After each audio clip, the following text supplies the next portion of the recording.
Meus amigos e amigas, sejam bem-vindos a um novo episódio desta série, As Minhas Decepções. São aqueles discos que eu tenho na minha coleção e que, por alguma razão, não me satisfazem. Discos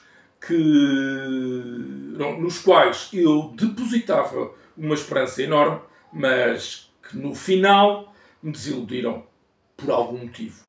Penso que todos nós temos as nossas desilusões, não é mesmo? Bom, neste vídeo vamos saber o que eu encontro no disco que vos trago hoje.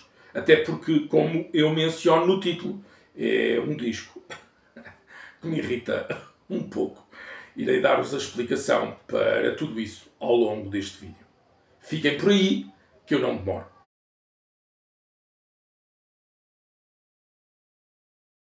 Pois muito bem, amigos e amigas, o que posso dizer-vos desde já, sobretudo para quem não é muito chegado aos meus vídeos e conteúdos, aliás, não vos censuro, pois reconheço serem uma seca do outro mundo. Mas é que eu gosto imenso de vozes femininas. Desde o rock até ao heavy metal, penso serem poucos os conteúdos musicais com artistas femininas que eu não aprecio. Existem, claro, algumas exceções, algumas vertentes que não me dizem nada, não é? Como, por exemplo, Evanescence. E para quem acha que esta banda é metal, desengane-se, porque não são. Claro que o que me irrita mesmo, e não consigo sequer ouvir, é o hip-hop. Teimando as rádios em transmitirem esse tipo de... nem eu sequer chamo música, mas sim sonoridades.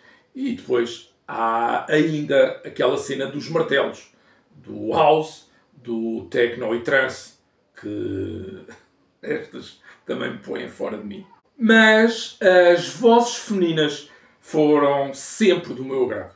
Por exemplo, já vos contei aqui no canal que Nena Kerner, a bomba alemã de 99 Luftballons, 99 Red Balloons em inglês, foi o meu crush da juventude.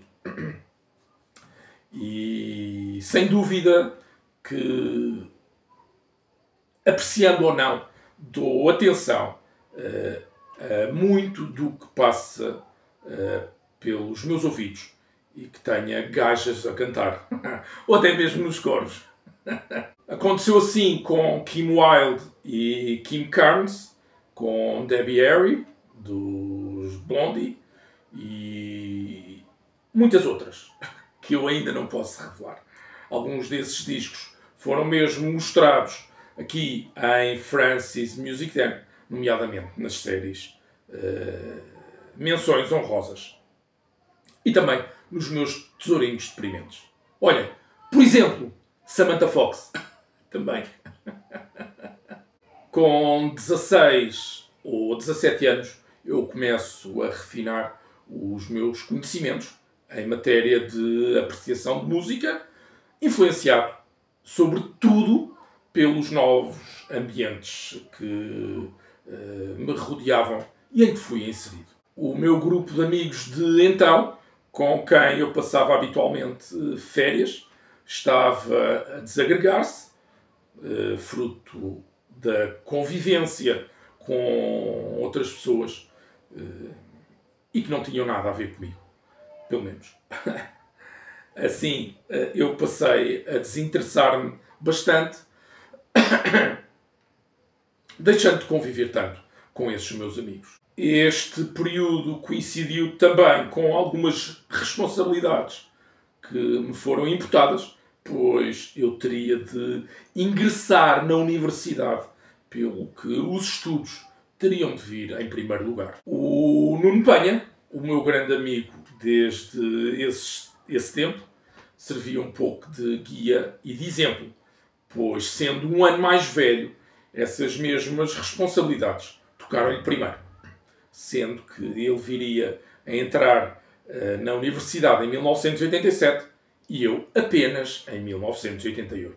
Esse ano que antecedeu a minha candidatura e entrada no ensino superior foi um ano espetacular para mim, pois para além de ter mudado de escola, de Benfica para a cidade universitária, que era uma escola fabulosa, eu passei a conhecer outras pessoas, também com as mesmas, digamos assim, responsabilidades do que eu, mas, sobretudo, com alguns interesses e ideias que eu também comungava. Visão, chamemos-lhe assim, abordando a vida da mesma forma do que eu. As conversas eram, elas também, muito diferentes daquelas a que eu estava habituado no meu grupo de amigos, que eram conversas idiotas, de putos e sem nexo. E mesmo as atividades eram também bastante diferentes. Reparem que eu estou a repetir muito do que foi falado aqui já, nomeadamente quando vos mostrei o disco God's Own Medicine, dos The Mission, ou eventualmente Jesus and Mary Chain. Portanto, podem perceber por aqui como as histórias não são só verídicas, como também são coerentes, encadeando-se umas nas outras. Bom, os meus colegas dessa escola, na cidade universitária, eram também eles mais virados para aspectos um pouco mais adultos da vida. Mais reflexivos e introspectivos também. Enfim, era um mundo diferente. Uma vivência diferente. Consequência de estarmos a deixar a meninice e a juventude e entrada na adolescência. Muito do pessoal dessa escola ia ao teatro, cinema, algo que eu poucas vezes considerei com o meu grupo de amigos, e realmente eles apreciavam música, embora muito diferente daquela a que eu estava habituado. E aos fins de semana frequentávamos o Bairro Alto, em Lisboa, onde todo o pessoal mais alternativo ia bater. Muitos desses colegas de escola e turma liam o jornal Blitz. Lembram-se de eu ter-vos falado nisto? Contei-vos já sobre o Blitz, um jornal temático, tendo inclusivamente prometido aqui à frente da Câmara que iria mostrar-vos alguns exemplares para que percebessem o que os jornais temáticos relacionados com música abordavam naquele tempo. Como eu tenho ainda muitos desses jornais, fui buscar um ou dois para vos mostrar hoje. Sabem, eu guardei a larga maioria deles não para recordar, mas sim por causa dos catálogos ou dos destaques que eventualmente faziam para poder manter-me atualizado em matéria de discos. Querem então ver o que se escrevia sobre música há mais de 35 anos? O que se escrevia e ao que se dava destaque. Fui buscar aqui alguns exemplares escolhidos ao acaso. Pelo que recordo, penso tê-los todos por ordem. Por isso não reclamem, ok? Tentei apenas escolhê-los no meio de uma grande pilha que tenho para fazer coincidir com a época de 1987. Infelizmente, não acertei e trouxe de 1988. Por exemplo, este aqui, que é o número 214. Estávamos no ano 5 de edições regulares aqui do jornal, que saía às terças-feiras. E nem a propósito. Na capa, sabem quem são? Jesus and the Mary Chain. Destaque também a Iggy Pop, R.E.M. e Go-Betweens, uma banda obscura.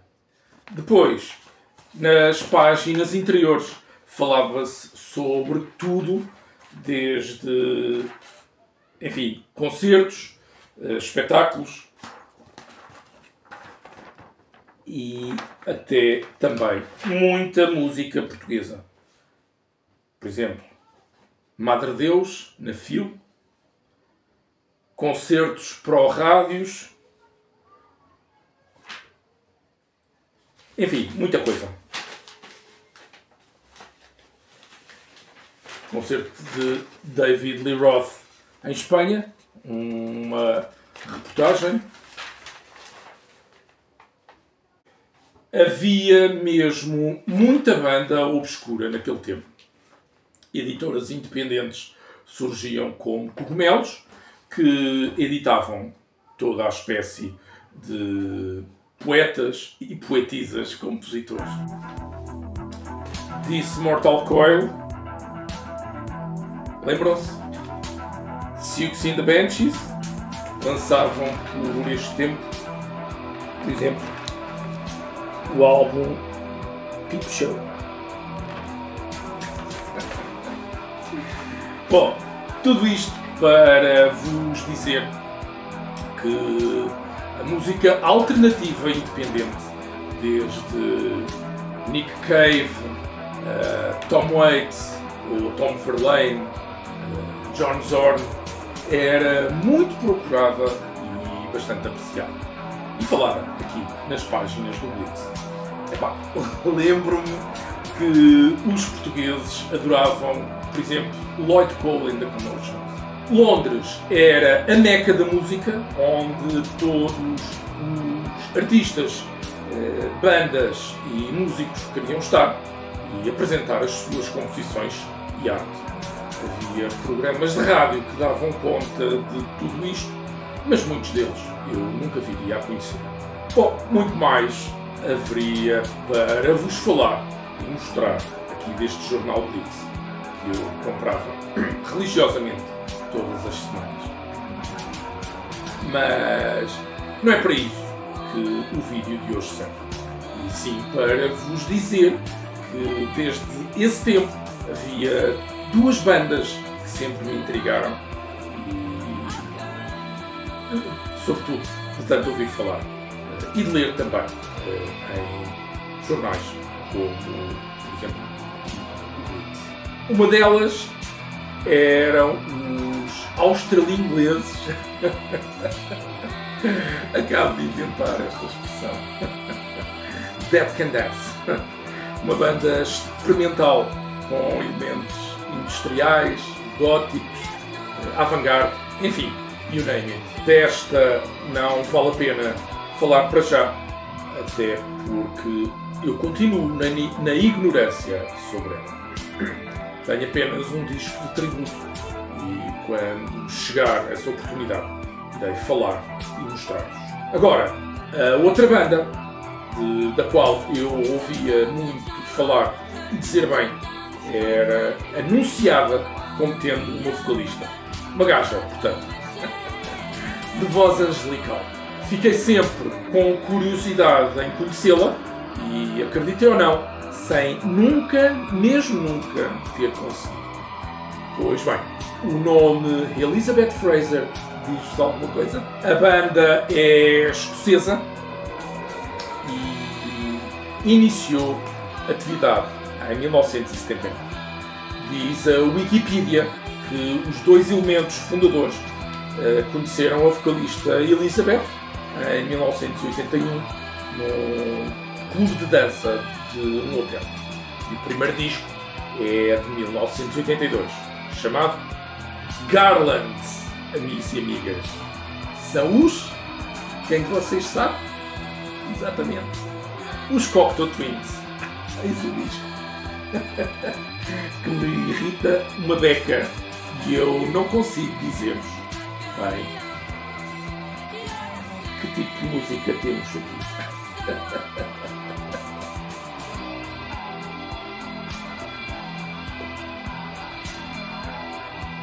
Vocês conhecem Garlands? Que é o primeiro disco desta banda escocesa? E têm-no ao quê?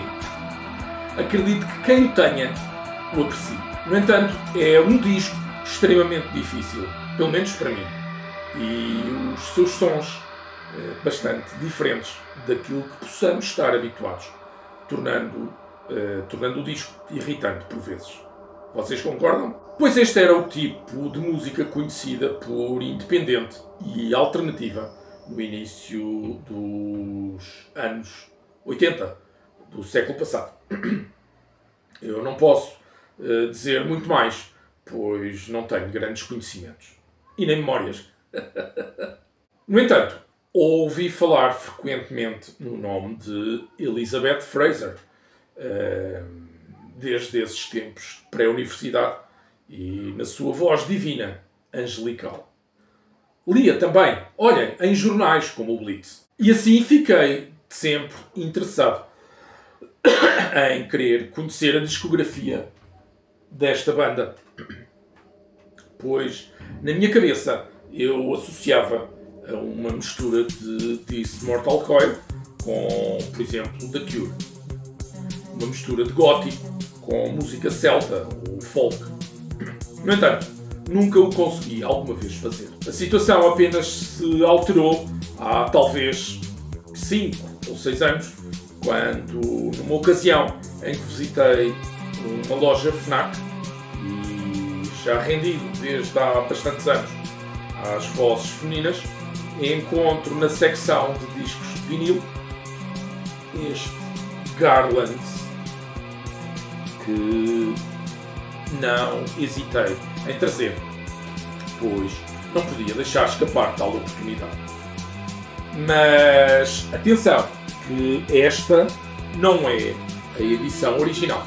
Ou melhor, não é a prensagem original de 1982, mas sim uma edição luxuosa, por sinal em vinil de 180 gramas, de soberba qualidade.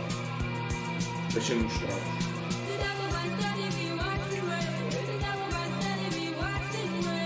Epá, vejam lá isto. Isto é brutal. Eu pensei até serem 200 gramas que estão aqui. Tal é a fabulosa qualidade e densidade deste vinil. Ele faz parte de uma série de reedições de discos de algumas editoras históricas da década de 90, de 80, perdão. Editoras independentes dos anos 80, como a 4AD ou a Beggar's Banquet. Estas edições mantêm o artwork das versões originais da época, mas levam um remake de luxo, como o dito vinil de 180 gramas e uma capa de cartão fabulosa de 175 gramas. Em resultado, temos aqui mais de 350 gramas de matéria-prima numa fantástica reedição. Gostava que vocês pudessem sentir com os vossos dedos este brutal, este magnífico cartão. E não ficamos por aqui, pois o interior é composto por um inner igualzinho em termos de fabrico. Também um cartão brutal. O mesmo cardboard com o artwork da versão original. E deste lado, e no verso, o tracklist habitual.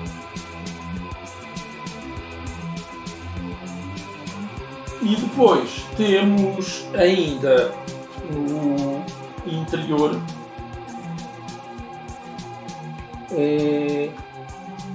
uma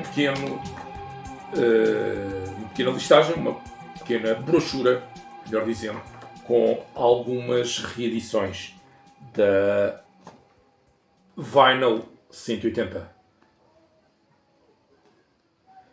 que é o nome da editora que se encarrega destes trabalhos fantásticos. Por exemplo, o Bauhaus, Dead Can Dance e mais discos dos Cocteau Twins. Devo dizer que, tirando aqui o disco dos The Cult, todos os outros me são inteiramente desconhecidos.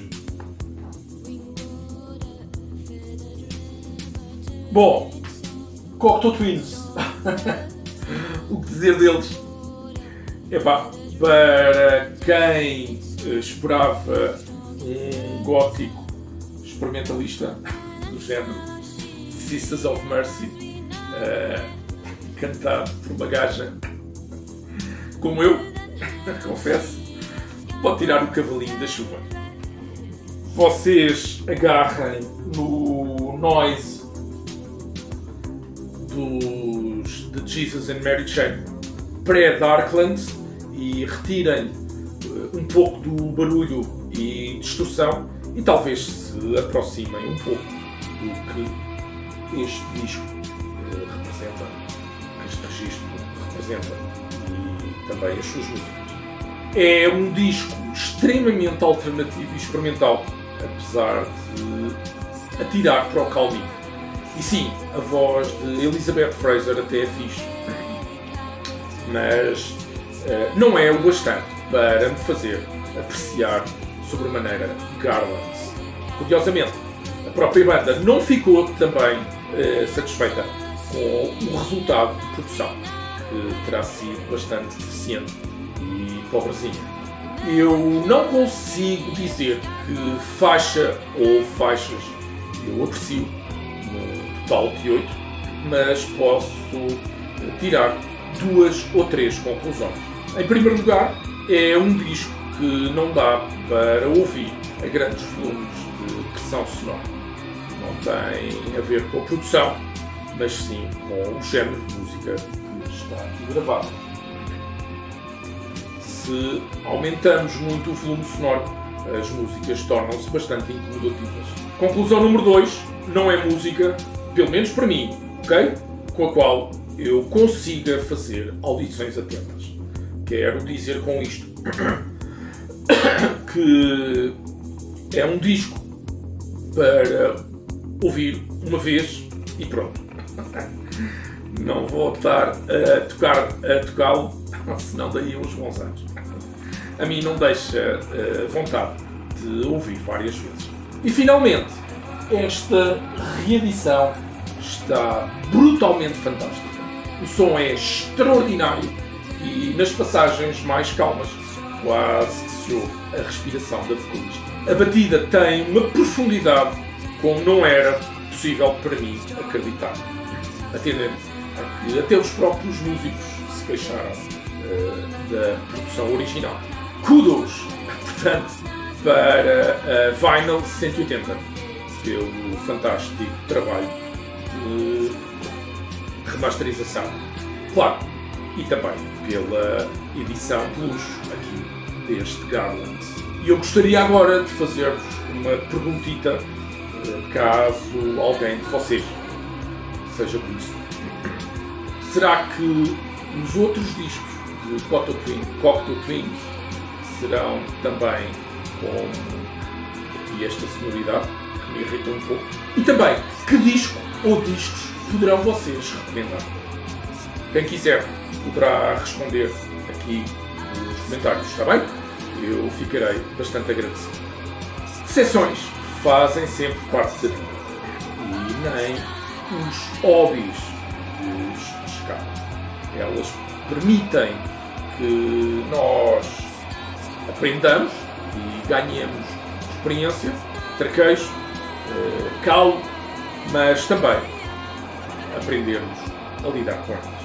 Pelo meu lado, De forma alguma me arrependo de ter Garlands. Vamos mostrar a parte de trás. Fico assim a conhecer um disco de uma banda marcante na sua época. Esta reedição é de 2009, mas penso tê-la de adquirir algo mais tarde, lá para 2018, 2019. Já não posso precisar. Ficamos hoje com Cocteau Twins em mais uma das minhas decepções. Boas audições, amigos e amigas. Obrigado por estarem aqui a assistir a tanta verborreia da minha parte. Beijos e abraços. E boas férias para quem estiver nessa situação.